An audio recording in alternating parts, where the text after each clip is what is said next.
Hey guys, welcome back. Today we're doing the first of 5 videos here at the Matrix Academy in Sydney. This is our beautiful model Lucy. You all know Michelle. We're going to do amazing transformation Lucy today. She's going to look very, very different to what she does now. Let's quickly talk about the haircut I'm going to do. So we're going to be introducing a really strong fringe into Lucy with a little bit of an undercut. So what we want to do is a modern twist on a classic shape. So we're going to finish it off with a bob. And I think that'll look really striking. And then Michelle with the colour. So today with the colour, it's going to be a huge change for Lucy. We're going for, well, what we've named this inspiration is Rosé Fever. So hopefully that's a bit of a teaser of what's to come. I think we'll leave you... Don't say too much. Yeah, a bit of a surprise. So sit back, relax, stay tuned, and let's see what happens. We're going to start with a really nice strong centre parting, because the first section we're shaping is going to be the shortest.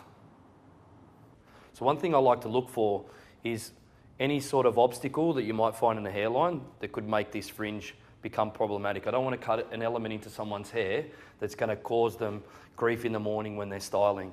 So this fringe, I don't foresee having any problems. It's going to be quite short. We're aiming for about here. There is a little recess up here, but I think because we're taking the section quite deep, there'll be enough weight in the hair to make sure that that doesn't become a problem. But I'm still going to start with a centre parting anyway.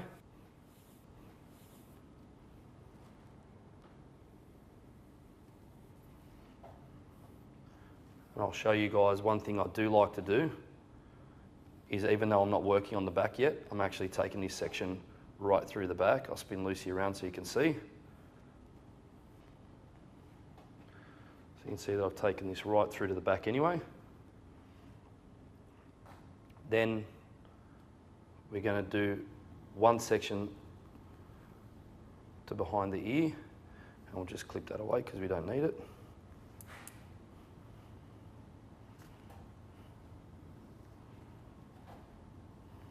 So I called this the wow section because it's actually, when you're looking down, it actually creates a W.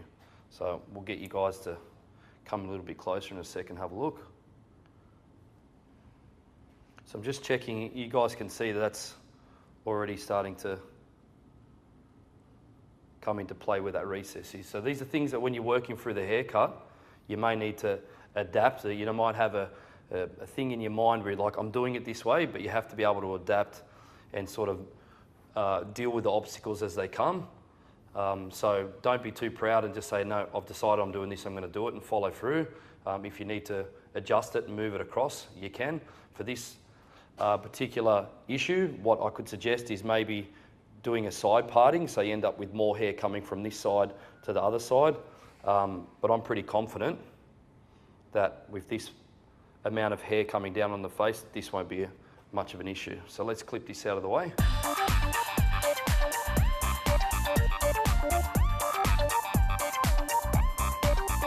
I've taken a little bit too far behind the ear, so we'll just make a little quick adjustment. And again, these sections vary depending on the head shape. So, you know, some people have broader head, longer head. You know, some people's ears are set further and back. And I see a lot of hairdressers who are just hell-bent on it needs to go to in the corner of the ear, but that could be at different parts on an individual's head. So you need to make sure that the distribution of hair is right. And for me to bring hair from behind the ear to come and sit in the front won't work. So we need to adjust this section. Yep, that's good. The little W comes in. There.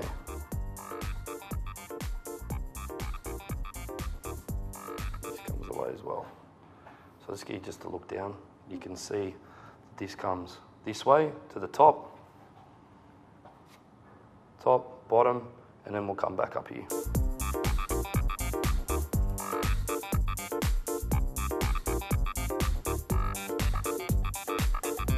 I'm standing behind Lucy for this because I find the control when we're trying to project the hair, for me, is easier. So Basic principle cutting hair, the closer to zero we go, the more solid it becomes. The further we project it away, the softer it falls. So I'm going to project this essentially almost at 180 degrees back this way, and then we're going to take it off there.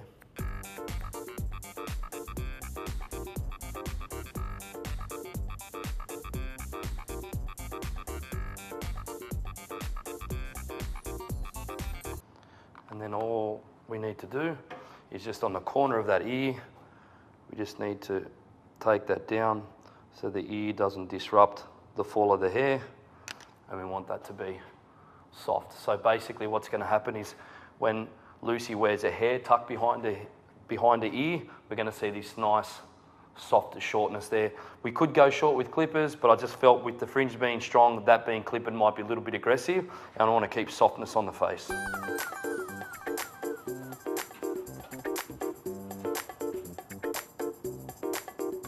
I often ask, how do you know you're doing the same on both sides? Just guess. Why are you laughing? Or a guesstimation, maybe. A guesstimation, is that all right? Yeah. I wouldn't leave anything to chance.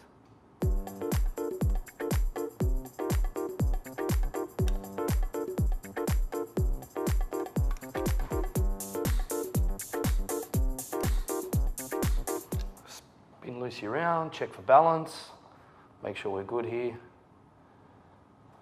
Yep.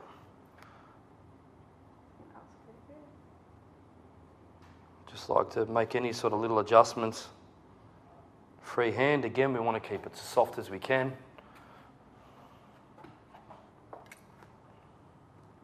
Yeah, it's great.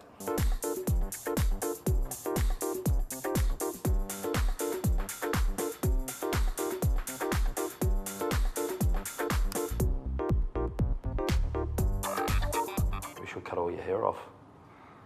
A grayish short hair. That's what you look like with short hair. Looks good.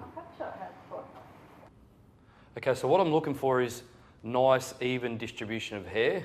I know sometimes this is not pleasant for our clients because they've got damp hair on their face, but there's no real other way of doing it. You need to make sure that the way the hair's falling and that your section that you've taken is giving you an even distribution across her brow, and you want to make sure it's not going too far out. Something I say when I cut fringes, you can go as deep as you like, just depends how heavy you want the fringe, but I would be, or bangs, but it just depends really on your result. One thing that I am really cautious of is how wide we go, because you end up with a fringe that's really, really broad and it doesn't suit many face shapes. So how deep you go is depending on how dramatic you want or how heavy you want the hair to fall or the fringe to fall, but how wide is something you need to consider. It's very important. So I'm going to remove half the length first. The reason I'm going to do that, most of you guys have probably already answered in your own head, is because when we're removing large amounts of hair, things that were unexpected may pop up, like movement, especially in hairlines and in crowns. So just go a little bit at a time, see how much movement's in there.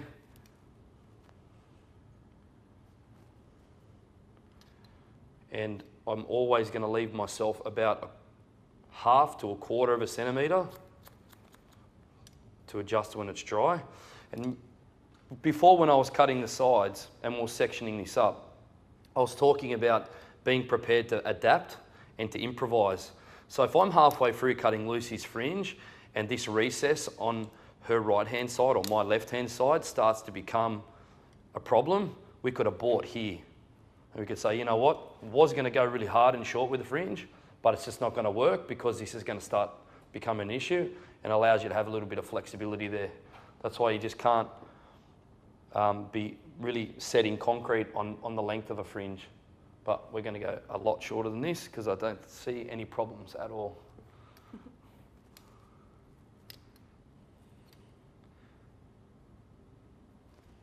Of the accurate stuff.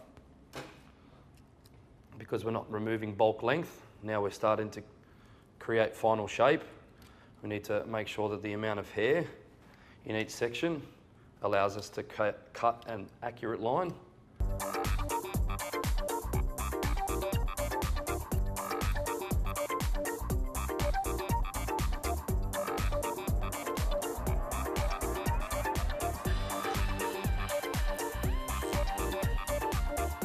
really just focusing on here at this point.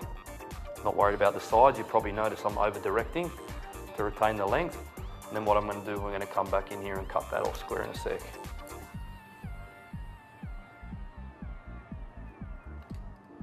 Maybe just a little bit shorter.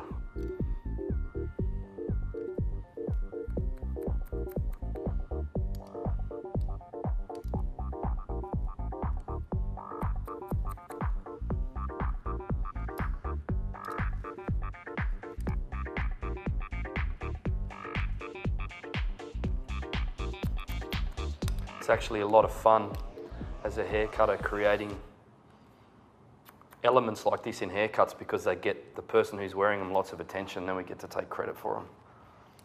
I'm into that. So again, I'm not trying to cut this 100% accurate right now. You probably see just off to the side here, I've got my blow dryer waiting because we're going to make all those little adjustments, especially on this side. Though you might be looking going, Adam, you did it lopsided.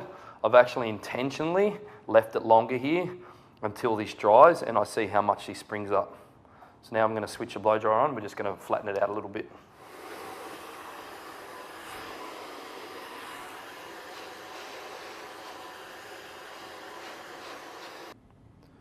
I've just popped a fringe guard on Lucy for a few reasons. I'm going to use some clippers to just neaten the fringe up.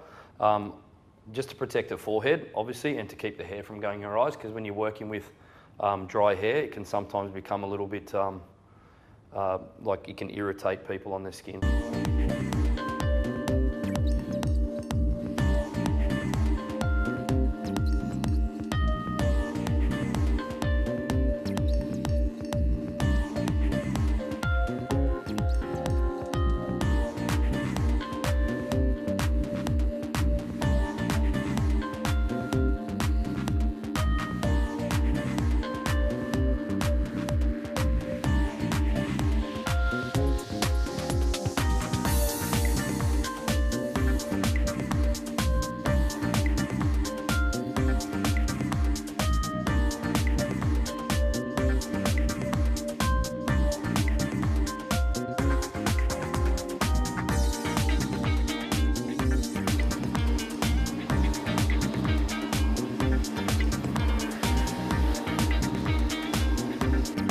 So a lot of you guys have seen me do this technique.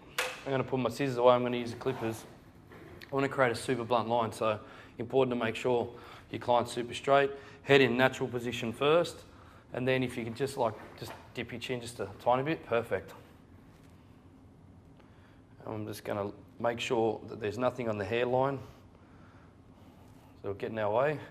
I'll spin round for you guys there to see in one sec.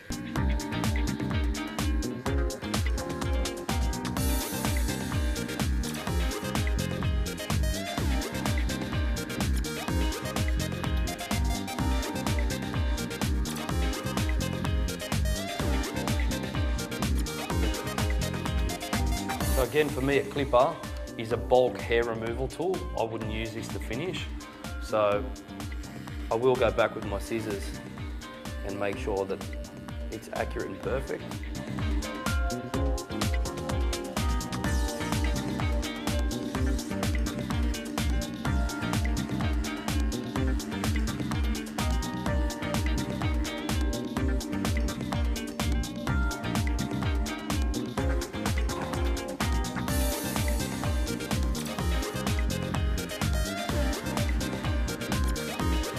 Now we just need to repeat on the other side.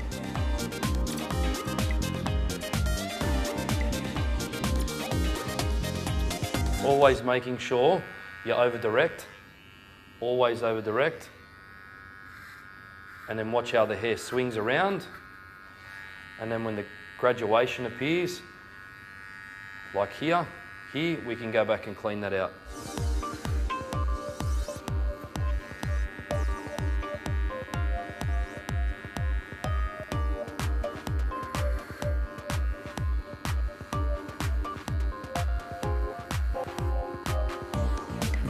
That's how you get that nice little kick towards the front.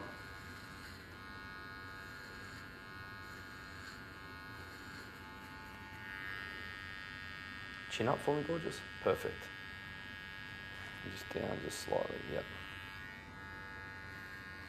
So if you're starting to get a little bit of static, don't forget to grab just from a height. It's so light and gentle that it will actually dry before you even finish. And you can see it just brings all those flyaways back in.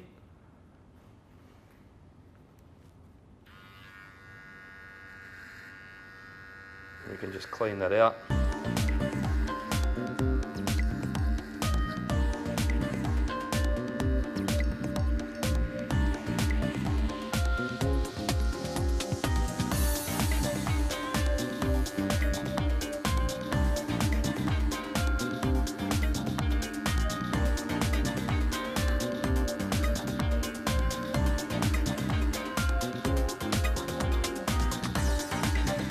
Happy with the line, so now we're going to actually get a nice fine tooth comb. Start in the centre, and we're just going to clean all this out.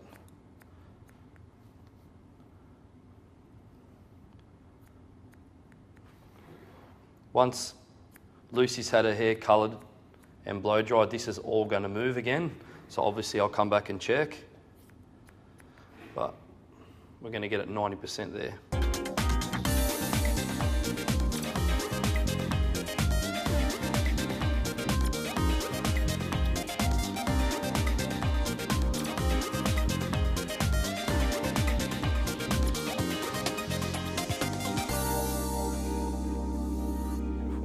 So this look is all about the hair being worn behind her ear.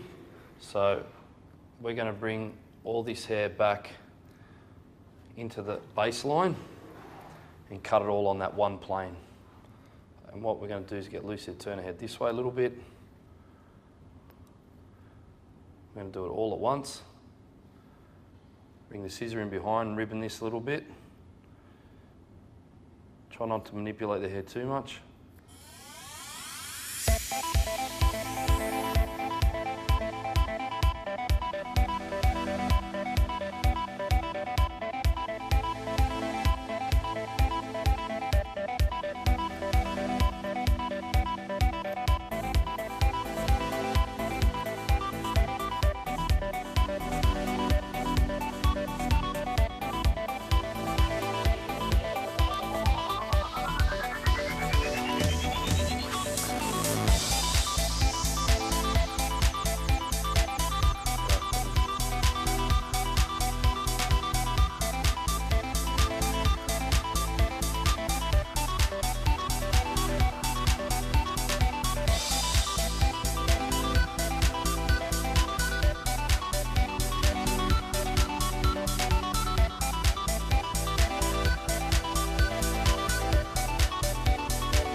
So we're going to start with the colour application now. Michelle, can you explain to us firstly what you've mixed up to do your first application, and just give us a brief rundown of how you apply it and why. So I've mixed up Light Master and 30 Vol. We're going to add our Bond Ultim8 in, which is right here. I am going to apply it starting from the bottom and working my way up, and I actually put it in foil when I'm just doing my mid-lengths and ends. Sometimes you can't control the room temperature, so I find with having the foil there, you get an even consistency of the heat and an even result. Do you find also you have better control over using the lightener as well? Definitely. And I think it's also worth mentioning that we want to be efficient with the products we're using. We don't want to waste them. So obviously by having a foil there, it allows you to gauge how much you've applied. You can have something behind the hair to contrast rather than just applying it straight onto the hair in mid-lengths and ends. It ends up all over the cape, and it's about working neat and tidy as well as being efficient, yeah? That's it. Awesome. Okay, so I'm going to start at the back here using my foil and just doing the mid-lengths and ends.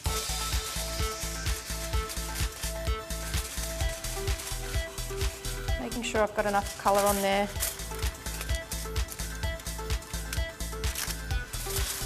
sometimes the powder lightener can dry out a little bit, so I find to make sure we've got even saturation of colour, sufficient amount is always a great idea. So I'm using Bond Ultim8 in my Light Master to preserve the integrity of Lucy's hair.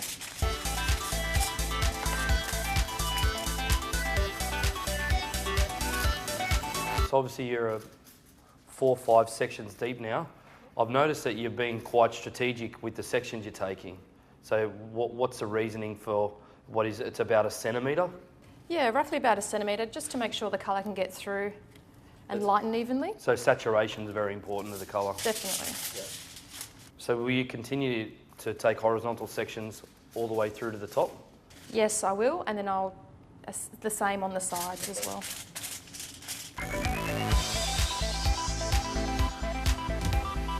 We are now 3/4 done on Lucy's application, and Michelle has changed to this beautiful product instead of foil. Sweet mesh, I believe it's called. Is there a reason why you went from foil to sweet mesh? With the length was getting a little bit longer, so I just find it a bit easier to use a sweet mesh with the length, and just efficiency, time efficiency. Like don't have to fold it up. Lucy, what does it feel like on your scalp? Does it feel better than different to the foil? Great. Yeah. It just feels nice and soft. It's actually quite I spongy. can barely notice it. Cool. What's left to be done? I've noticed that you haven't put any colour on the roots yet. So what I'm going to do is keep an eye on how the back is lifting. Once I feel those ends are ready, I will take the sweet mesh off and I will go back and do the roots with the Light Master, Bond Ultim8 and 20 vol. Then once the roots are ready, we'll probably get the back rinsed first, seeing as I started my application there. And then we'll just keep an eye on how the front's going. I think it's fair to say that when we're doing virgin applications like this, timers are important obviously for efficiency, but you really need to keep an eye on it. It's something you need to monitor because hair, obviously depending on the texture and the type, it lightens faster or slower. That's right. So with this timing, you know, obviously I just have a time frame in mind, but I do sort of just keep an eye on it and visually have a look at how it's going.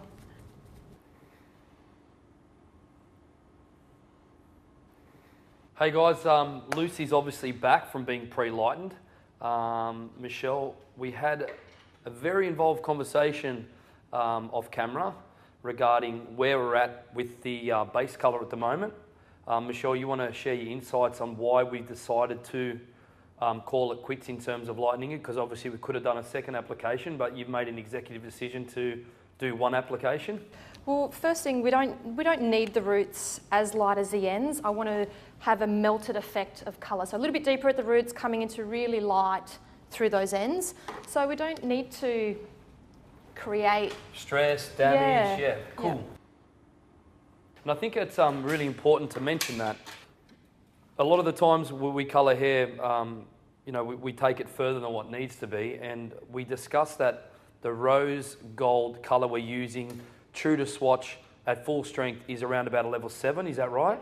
So if Michelle, once she's done this little centre section, she can just lift up that hair and you'll see under there's some foil sitting there. So beneath that foil, Michelle's decided to do full strength rose gold there. The reason being is I've done an undercut. So what you're going to see is you're actually going to see darkness coming through there in that rose gold palette, and then we're going to have the light rose gold melting over the top. So we've actually chosen different strengths of the rose gold colour depending on whereabouts on the hair it's going to be laid. So I think to bring us to our point, don't go over lightening the hair if you don't need to. Just get it to where you need to be. There's no point us having a focus on condition, and then we blast the hair out to a level 10 and colour it back to level 7. For me, it's a little bit silly. So that's why aesthetically, looking at the hair now, you're like thinking, oh, it's a little bit warm, but the natural underlying pigment that we're left with is actually complementary to the rose gold palette. So you can see Michelle's now working through to the back there. One thing that's very important when we're melting colour is that you apply the colour intelligently. You can see that she's actually applying it just to where the root is.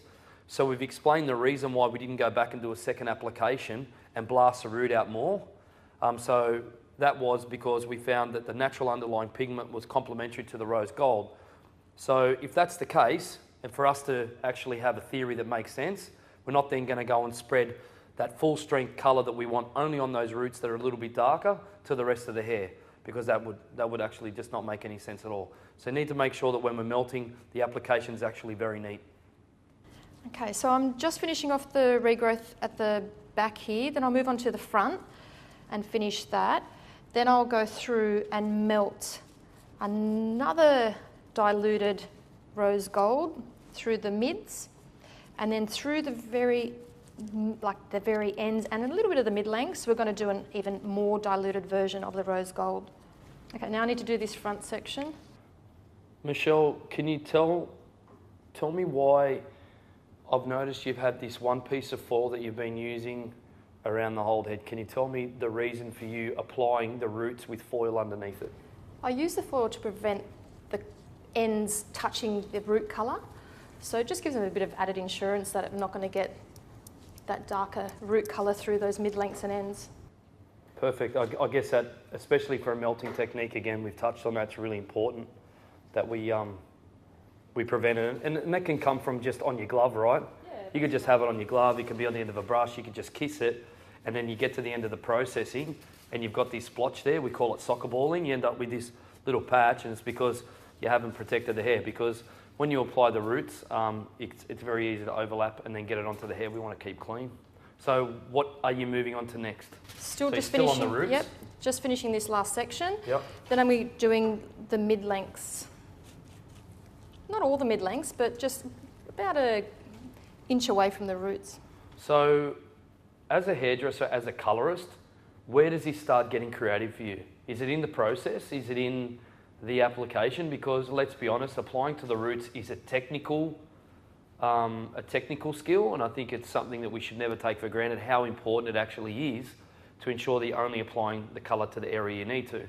So where does this start getting creative? Where does Michelle actually start throwing colour on her canvas?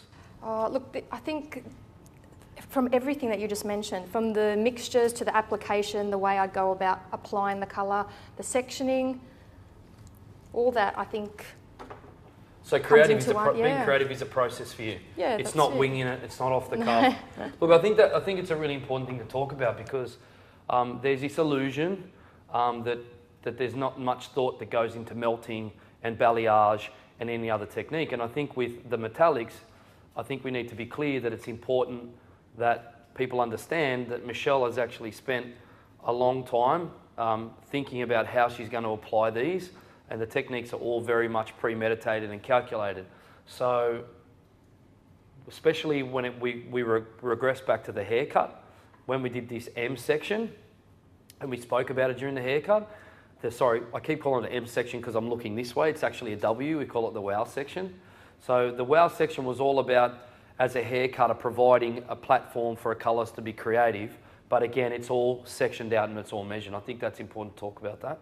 So you're moving into the fringe now, just the roots only? Just the roots again, because I just want it to melt into a little bit of a lighter colour through there. I mean, it is a Blushing Blondes campaign, so we do really want to keep it as light as possible. So what is Blushing Blondes to you, Michelle? Tell me what this whole trend that you're helping launch to the world, what does that mean for you? Is it about reinventing blonde hair? Is it like you just can't be just golden and platinum? Is it about exploring the colour palette between? Definitely. So it's about having a bit of fun. If you're getting a bit bored, you want to have a bit of a play with some new colours and are afraid to change your look, I think this is a perfect way to introduce something a little bit new and then change it up next visit.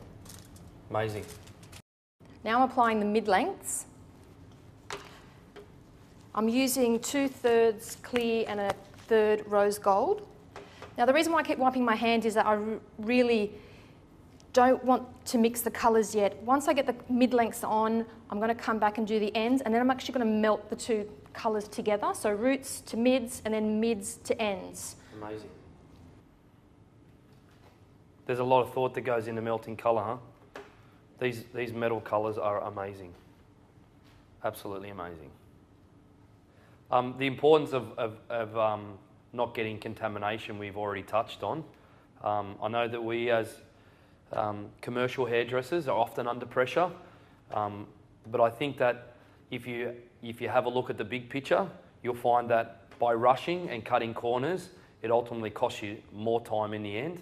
So it's better to be more diligent and to wipe your hands when you have to, rather than contaminating other parts of the weft of hair with colour that you don't actually need on there at all. I'm watching you work through each section, and what you're doing is you're actually applying the colour not onto the roots, you're just applying it on the mid-lengths. But I was assuming that you would start milking that through. Is there a reason why you're not doing that? I'm going to do the colour on the ends, and then I'm going to melt the 3 colours through. Okay. So roots to mids and ends. So now I'm going to do this section first and do just the ends and melt the mids to the ends. And So you're not going to go through and do all the mid-lengths no, I'm going first? to do this first. So we're going to need probably another towel. Yep, got one here.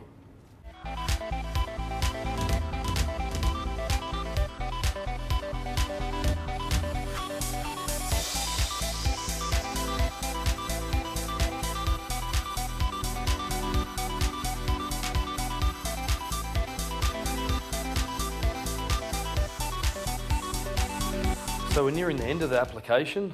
So you're 3/4 of the way through almost. We're still using 2/3 clear to 1/3 rose gold, just through those mid-lengths. And now into the focus of the look, which is the front fringe.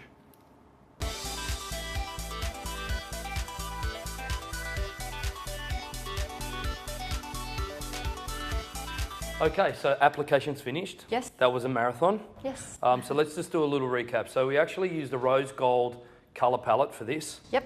In the Colour Sync Metallics. But what Michelle did was she actually diluted it on 3 occasions. Yep. So she's used clear to have a different depth on different parts of the head. So do you want to explain why you did that and where the different colours are? So I used the darker rose gold at the roots, so 2/3 of the rose gold to 1/3 clear, and then gradually got lighter throughout the ends. Beautiful. That'll look really great. So now the application's done. Timing? 20 minutes for Colour Sync. Yep.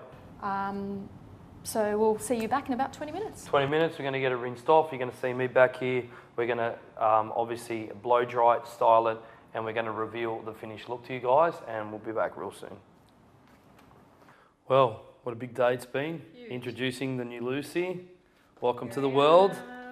It's the best. It's a monstrous day. So just to recap, we started with a natural level 5, virgin hair. It was longish. We did an undercut, working with a strong fringe. Michelle, tell us what you've done with the colour.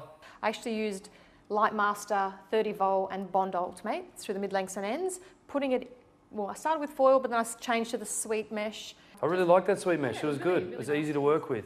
Why did you decide to just do one application? Well, the ends come up beautifully. I wanted a little bit of more warmth or a bit more depth at the roots, so it was perfect when we rinsed it. I didn't feel that we needed a second application, and we'd already reached that target underlying pigment, which worked in our favour. Yep, and you could see in the result it's worked really, really well. So, Michelle, boom. You got it. Please kiss a hug. Amazing. Thank you so much for your time today. Thank you. Enjoy. Hope you guys enjoyed the journey with us today.